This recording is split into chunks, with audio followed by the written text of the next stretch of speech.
एक सेठ था,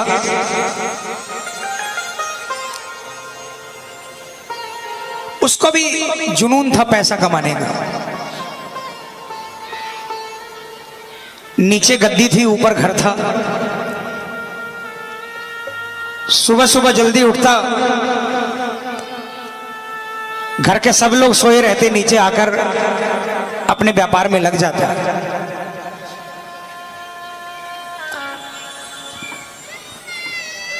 पत्नी बैटरी लेकर नीचे ही आती।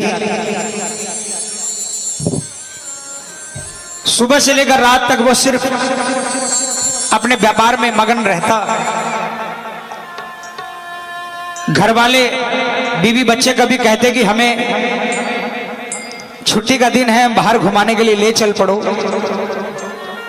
या हमारे साथ आज मार्केट के लिए चल पड़ो। तो सेठ तिजोरी खोलकर गड्डी निकाल कर दे देता, कहता पैसे ले जाओ, गाड़ी खड़ी है, ड्राइवर खड़ा है, गाड़ी लेकर चले जाओ, ड्राइवर को लेकर चले जाओ, तुम काम करके आ जाओ, मुझे डिस्टर्ब मत करो, मुझे अभी पैसा कमाना है। उसके लिए पैसा से बड़ा दुनिया में कुछ था ही नहीं। यार दोस्त आते, वो भी बहुत मिन्नत करते कि यार कभी तो बाहर निकला करो, लेकिन सब हार गए। एक बार घर वालों ने और सेठ के यार दोस्तों ने मिलकर मन में एक विचार किया। 2-3 दिनों की छुट्टी लगातार पड़ रही थी और घर वालों ने अल्टीमेटम दे दिया सेठ जी को कि इन छुट्टियों के अंदर में हमको बाबा श्याम के दरबार में, सालासर जी दरबार में, रानी सती दादी के दरबार में दर्शन करने जाना है और आपको साथ लेकर जाएंगे। सेठ ने बहुत मना किया, घर वालों ने भी अनशन कर दिया कि अगर नहीं चलोगे तो खाना पीना सब बंद कर देंगे। सेठ इतना निर्दयी नहीं था, हार गया और प्लान सफल हो गया। घर के बीबी बच्चे और सेठ के यार दोस्तों ने मिलकर एक बड़ी लग्जरी बस करी और सबको मिलकर गाड़ी में बैठकर सुबह सुबह बाबा श्याम के दरबार के लिए निकल पड़े। गाड़ी के अंदर में कोई झांझ बजा रहा था, कोई मजीरा बजा रहा था, कोई ढोलक ढपली बजा रहा था, भजन गा रहा था, कोई नाच रहा था कोई। लेकिन सेठ वहां पर भी मोबाइल लेकर सौदा कर रहा था। खाटू पहुंच गए, धर्मशाला में जाकर रुके, नहाए धोई करी और जब धर्मशाला से बाहर निकले मंदिर जाने के लिए तो किसी के सिर पर चूरमे का थाल था, किसी के हाथ में प्रसाद की थैली थी, कोई ढपली लेकर धमाल गा रहा था, कोई निशान लेकर नाच रहा था। सेठ वहां भी मोबाइल से सौदा कर रहा था। बाबा के मंदिर की सीढ़ी आई, सेठ ने कान पे से मोबाइल नहीं हटाया। अब की बार उसकी धर्मपत्नी ने झपट्टा मारकर मोबाइल छीन लिया। अरे कुछ तो शर्म करो, अब तो बाबा का दरबार आ गया, अब तो ये व्यापार और कारोबार को थोड़ी देर के लिए तिलांजलि दे दो। सेठ मन महसूस कर रह गया, बिना मन के उसने पहली सीढ़ी पर कदम रखा।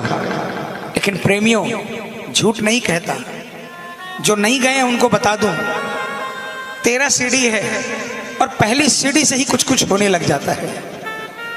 सेठ को भी लगा कि कुछ अलग सा हुआ है उसके साथ। एक एक सीढ़ी चढ़ता गया, सेठ के मन के भाव बदलते गए और 13वीं सीढ़ी पर चढ़ने के बाद जब वो बाबा श्याम के दरबार में सामने पहुंचा और बाबा से नजरों से नजरें मिली, सेठ एक टक निहारता रह गया, आंखें फटी की फटी रह गई। चंद सेकंड के अंदर में सेठ की आंखों से आंसुओं की धार बह निकली और सेठ मन ही मन बाबा से कह रहा है, बाबा मैंने तो सोचा था कि पैसा कमाने से बड़ा नशा दुनिया में किसी चीज में नहीं है, लेकिन मैं गलत था, मैं अभागा था बाबा, जो इतने बरसों तक आपके दरबार से दूर रहा। आज आपकी आंखों में झांक कर देखा, जो नशा आपकी आंखों में है उस नशे के आगे दुनिया का हर नशा फीका है बाबा। सेठ काफी देर तक बाबा के सामने खड़ा आंसू बहाता रहा। मन ही मन बातें करता रहा। परिवार वाले दर्शन करके आए, सेठ को हाथ पकड़ा। सेठ ने कहा तुम जाओ, अभी मैं थोड़ी देर में आता हूँ। क्या तो आने के लिए तैयार नहीं था, क्या मंदिर खाली था। घंटों बाबा के दरबार में बाबा से बातें करता रहा। आखिर में उसने शीश झुकाया, दंडवत प्रणाम की और कहा बाबा आज आपसे वादा करके जाता हूँ। मैंने सुना है हर महीने की 11 को आपके दरबार में लाखों लोग आते हैं। मैं भी आपके दरबार में हर 11 को आऊँगा, अकेला नहीं आऊँगा। मेरे शहर में जो भी आपके दरबार में आना चाहेगा उसको अपने साथ लेकर आऊँगा, गाड़ियाँ भर भर कर आऊँगा। ये वादा करके सेठ चला गया। अगले महीने 11 आई, सेठ फिर बाबा के दरबार में आया। अब की बार कई गाड़ियां लेकर आया, पूरे शहर को न्योता दे दिया। सेठ इसी तरह आने लगा। 2-4-6 महीने बीते। एक 11 के दिन जब सेठ घर से निकलने लगा, मुनीम जी आवाज लगाई। मुनीम ने, सेठ जी कहाँ जा रहे हो? सेठ ने कहा मूर्ख तुझे पता नहीं, आज 11 है, मुझे बाबा श्याम के दरबार में जाना है। मुनीम ने कहा सेठ जी आपको शायद याद नहीं, कल एक व्यापारी का फोन आया था जो कि बाहर से आ रहा है और 50-60 लाख का व्यापार है, सौदा है, और आज शाम को वो वापस देश से बाहर चला जाएगा। अगर ये सौदा हाथ से निकल गया तो बहुत नुकसान होगा। आप एक काम करो, 11 की जगह पूर्णिमा को चले जाना। सेठ ने सोचा मुनीम सही कह रहा है, आज इस व्यापारी से सौदा कर लेता हूं, 4 दिन बाद पूर्णिमा आएगी, पूर्णिमा को चला जाऊंगा, क्या फर्क पड़ता है। सेठ माया में उलझ गया। 50 लाख का सौदा करने के लिए रुक गया। उस मूर्ख को यह नहीं मालूम था जो व्यापारी आ रहा है उससे 50 लाख का सौदा होगा, लेकिन ये जो व्यापारी है इससे जन्म जन्म का सौदा होने वाला था। सेठ नहीं गया। पूर्णिमा आई, फिर कोई व्यापारी आया। सेठ ने सोचा अगली 11 को चला जाऊंगा। अगली 11 आई, फिर कोई व्यापारी आया। सेठ फिर सोचा कि मावस को चला जाऊंगा। सेठ फिर माया जाल में उलझ गया और सेठ का बाबा के दरबार से रिश्ता फिर से टूट गया। 2-4 महीने निकल गए, सेठ खाटू नहीं जा पाया। एक रात को सेठ सोया, अचानक रात को 2-2:30 बजे उसे लगा कि उसे कोई आवाज आ रही है। वाह रे सेठ, तू तो बहुत बड़ा व्यापारी निकला। मैंने तो सोचा था कि मेरे दरबार में कोई मेरा भगत आया है जो पश्चाताप करने के लिए आया है, लेकिन मुझे नहीं मालूम था कि वो कोई भगत नहीं बल्कि सौदागर था, सौदा करने के लिए आया है।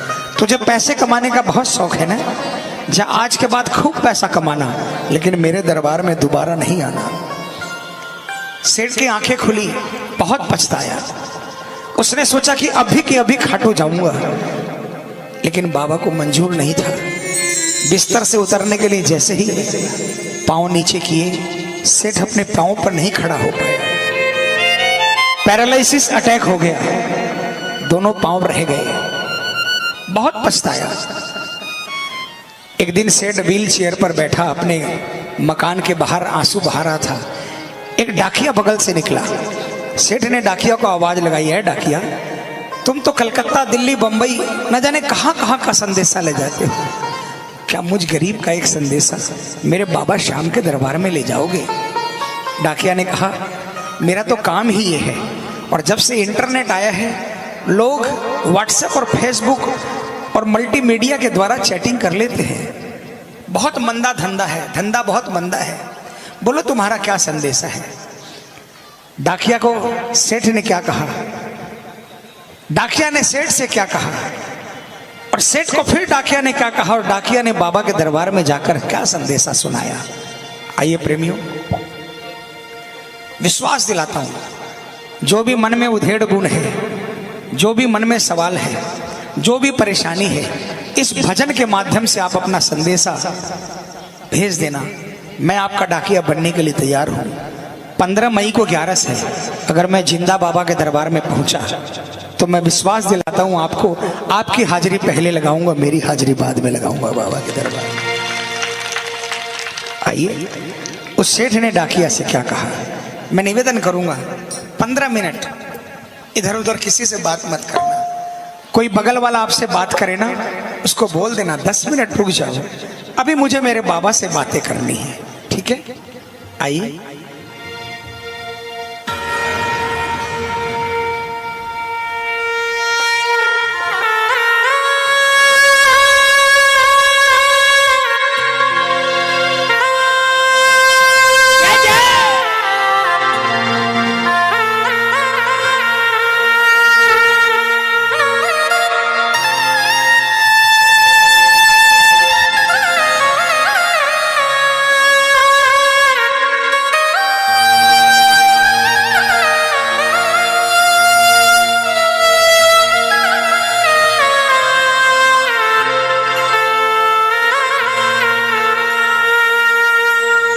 डाकिया जा रे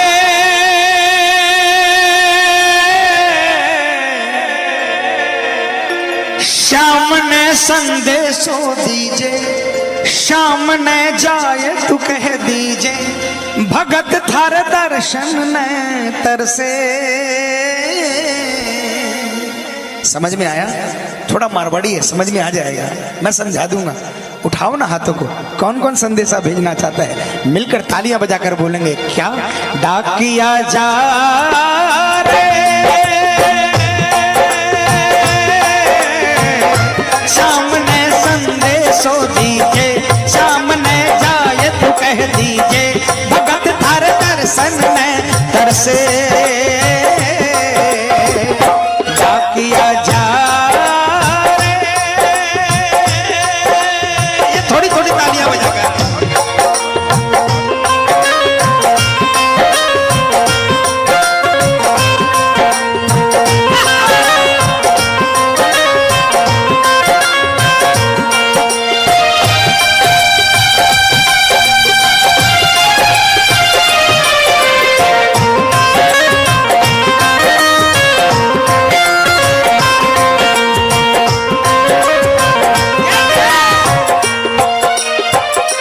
बजाओ ना। डाकिया ने कहा कौन से गांव थारो श्याम बसो है, इतनो मान बता दे सेवक रे।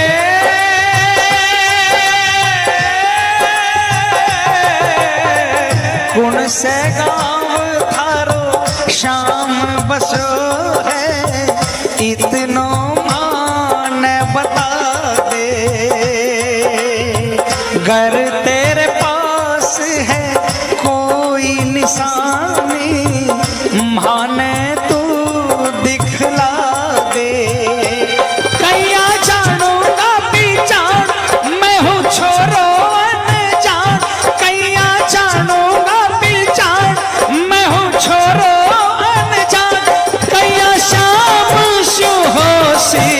मिलन। किया जा रे ये तालियां बजाकर।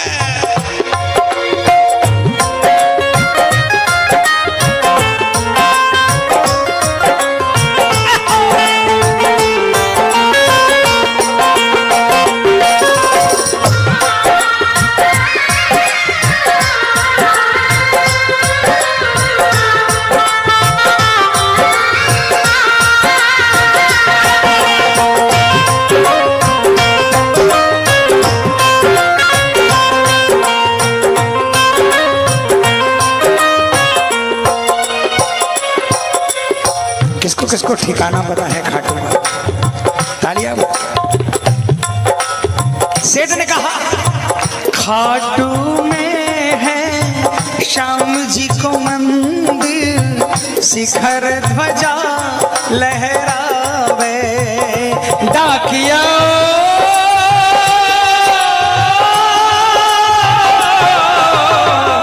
खाटू में है श्याम जी को मंदिर, शिखर ध्वजा लहरावे।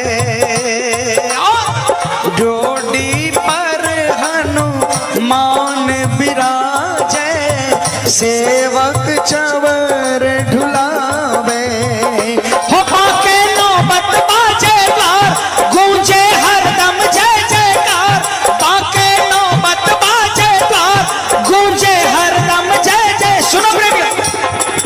खाटू जाते हो ना, जब छोटी सीढ़ियों से दर्शन करने चढ़ते हो, अखंड ज्योति वाले चबूतरे पर नगाड़ा रहता है, नगाड़ा वाला भी रहता है, तालियां बजा, उसके हाथ से डंडा लेकर माथे से लगाकर जो भी अरदास हो वो अरदास कहकर 5 बार उस नगाड़े पर वार किया करो, और जो भी आपकी श्रद्धा हो 10, 20, 50, 100 उस नगाड़े वालों को दे दिया करो, अरदास पूरी होती है।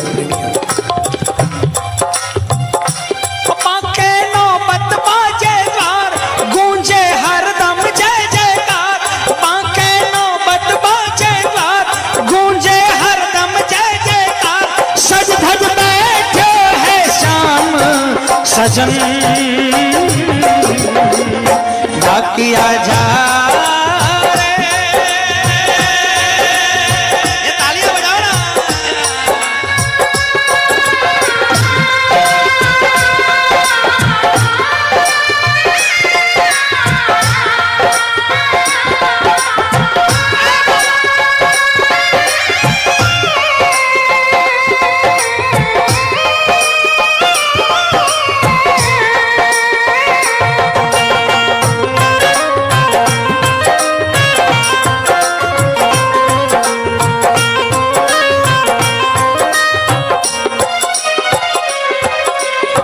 डाकिया सेठ से विदाई लेकर निकला,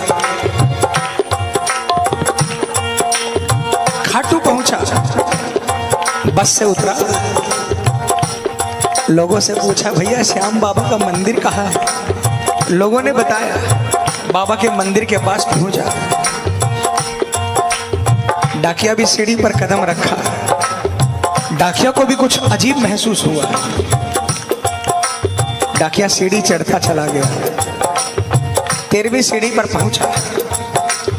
ध्यान देना, जब कोई कोरियर वाला आता है, डाकिया आता है, घंटी बजाता है, और जब आप दरवाजा खोलते हो ना तो डाकिया या कोरियर वाला पहले आपको नहीं देखता, पहले अपने झोले में हाथ डालता है और झोले से आपकी चिट्ठी निकालता है, फिर आपकी तरफ देखकर आपकी चिट्ठी आपको सुपुर्द करता है। अभी तक डाकिया ने बाबा को नहीं देखा था, तालियां बजाना।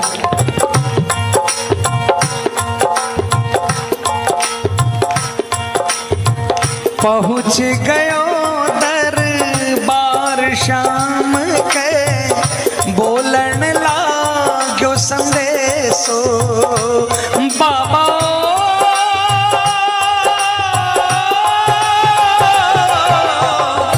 बन बैठो कद शाम दीवानो, कुछ ना रयो अंदेशो। डाकिया ने जैसे ही अपने थैले में हाथ डाला, चिट्ठी निकाली ना, बाबा की तरफ देखा, डाकिया के होश उड़ गए, चिट्ठी हाथ से छूट गई,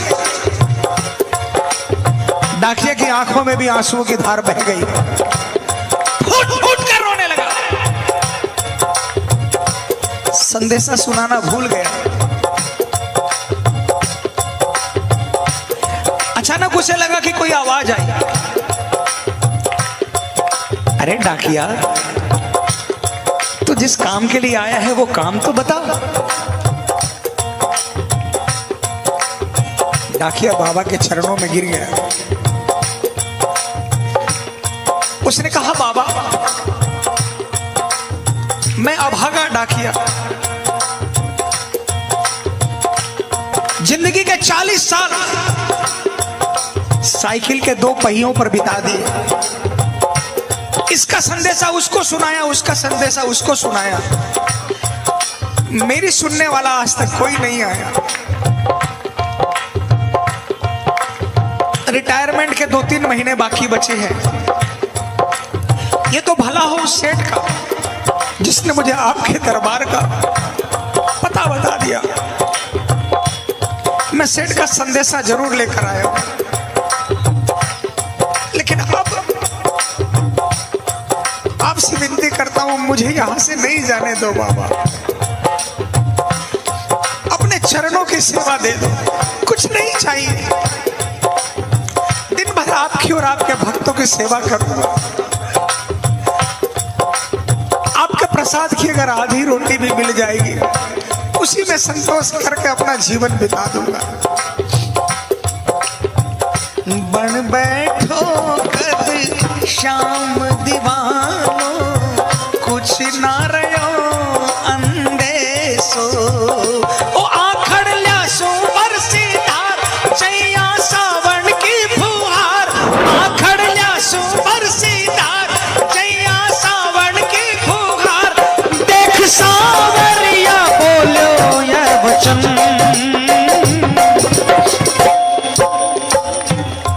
अब की बार बाबा ने कहा, पगले तुझे वापिस भेजने के लिए थोड़ी बुलाया है मैंने, तुझे अपने पास रखूंगा, लेकिन मेरा एक छोटा सा काम कर देगा। जब भवसागर पार करने वाले ने केवट से कहा कि मुझे गंगा पार करा दे, वो चरणों में गिर गया। डाकिया फिर चरणों में गिर गया। दुनिया का काम बनाने वाले आज मुझ गरीब को कह रहे हैं कि मेरा एक काम कर देगा।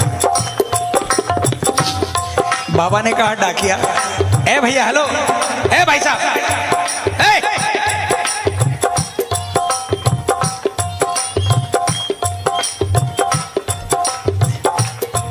बाबा ने कहा, पगले, जिस सेठ की चिट्ठी लेकर आया है ना, अगर उसको संदेशा वापस नहीं सुनाएगा मर जाएगा वो। बस मेरा संदेशा उसको देकर आ जा, उसके बाद तुझे कहीं नहीं जाने दूंगा। और बाबा ने क्या कहा, डाकिया जा रे, संदेशों सेवक ने दीजे, सेवक संदेश न तरसे। संदेशों सेवक ने दीजे, सेवक संदेश न तरसे। सेवकिया राह तेरी निरखे, डाकिया जा।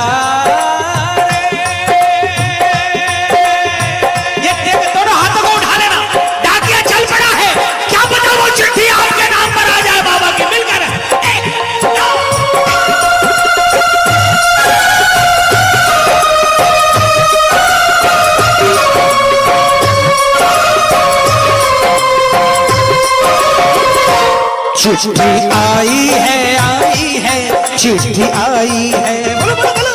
चिट्ठी आई है, चिट्ठी आई है, ओ चिट्ठी आई है खाटू से, चिट्ठी आई है, बोलो। चिट्ठी आई है खाटू से, चिट्ठी आई है।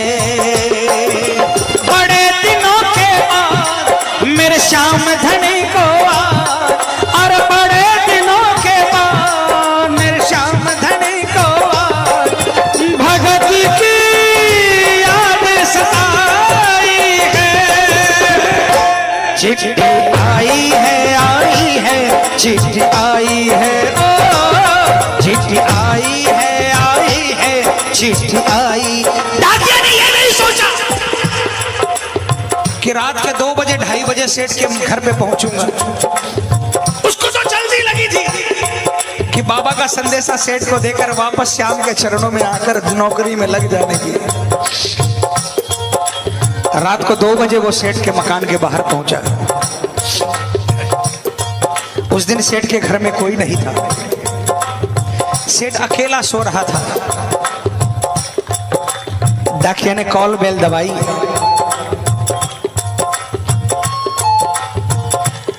अचानक सेठ की नींद खुली।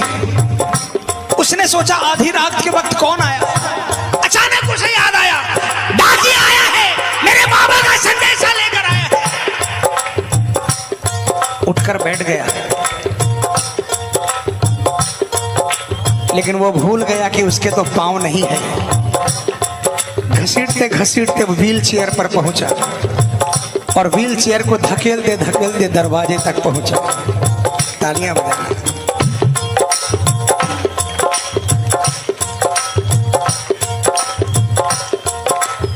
इस खुशी में कि डाकिया चिट्ठी लेकर आया है, सेठ की ताकत खत्म हो गई। उसने दरवाजे का हैंडल नीचे करने की कोशिश की, खुशी में सारी ताकत खत्म हो गई, हैंडल नहीं हिल रहा था। बहुत कोशिश की, बाहर से डाकिया बार बार घंटी बजा रहा है और अंदर से सेठ बार बार हैंडल को ऊपर नीचे घुमा रहा है। आग बाहर भी लगी है, आग अंदर भी लगी है। अंदर आग इसलिए लगी है कि जल्दी से जाकर डाकिया के गले लगूं और बाबा का संदेशा सुनूं, और बाहर आग इस बात की लगी है जल्दी से सेठ को संदेशा देकर बाबा के चरणों में सेवा करने के लिए पहुंच जाऊं। काफी समय बीत गया, सेठ की आंखों में आंसू आ गए और अचानक उसने आओ देखा न ताओ और हैंडल पर हाथ रखकर एक जोरदार जयकार लगाई, हारे के सहारे की, और उसने जोरदार ताकत लगाई, हैंडल नीचे हो गया, दरवाजा खुल गया और सेठ बाहर डाकिया के चरणों में जाकर गिर गया। सेठ डाकिया के चरणों में गिर गया, डाकिया सेठ के चरणों में गिर गया। दोनों गले लगने लगे। डाकिया ने चिट्ठी निकालकर सेठ के हाथों में दी। सेठ ने कहा, नहीं, मुझ पापी को मत दो, आप तो मेरे बाबा के करीब जाकर आए हो, आप अपने हाथ से मुझे संदेशा सुना दो, बाबा ने क्या कहा।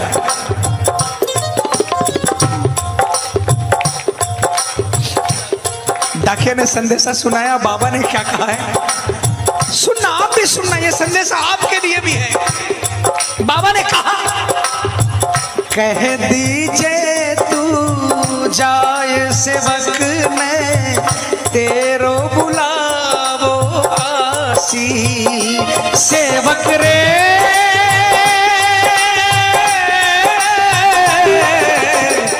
कह दीजिए तू जाए सेवक ने तेरो बुलावो आसी,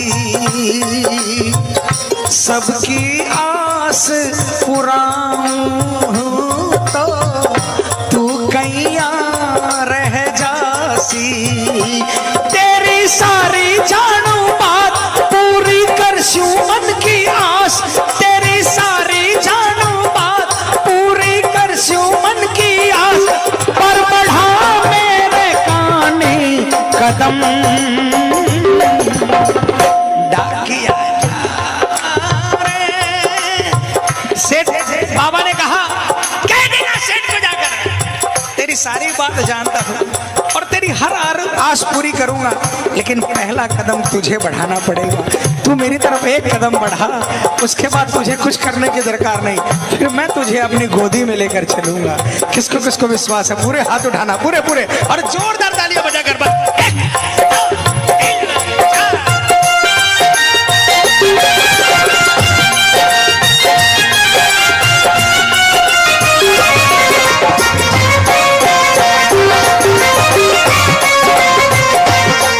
उस बांसुरी वाले की, उस बांसुरी वाले की, लीले घोड़े वाले की, उस बांसुरी वाले की, लीले घोड़े वाले की गोदी में सो जाऊं, मेरा जी करता है शाम के भजनों में खो जाऊं, मेरा जी करता है शाम के भजनों में खो जाऊं। किसका किसका मन करता है?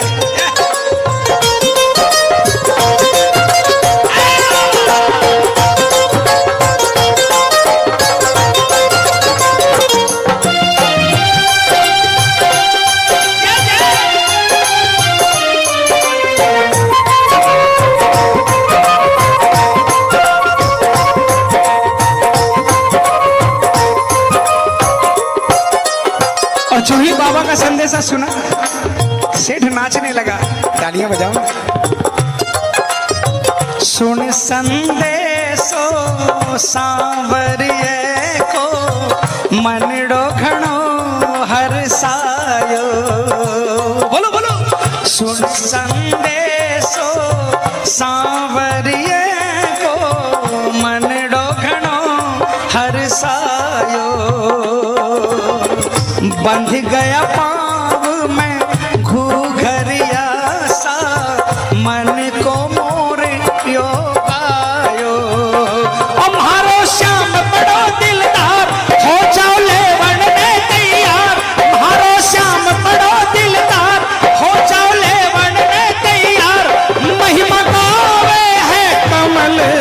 किशन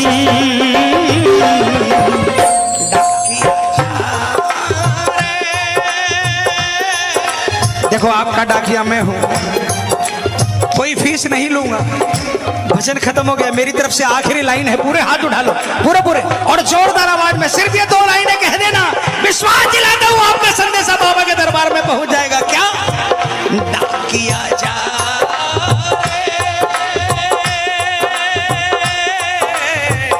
सामने संदेशो दीजे, सामने जायत कह दीजे, सामने संदेशो दीजे, सामने जायत कह दीजे, भगत थर दर्शन न तरसे।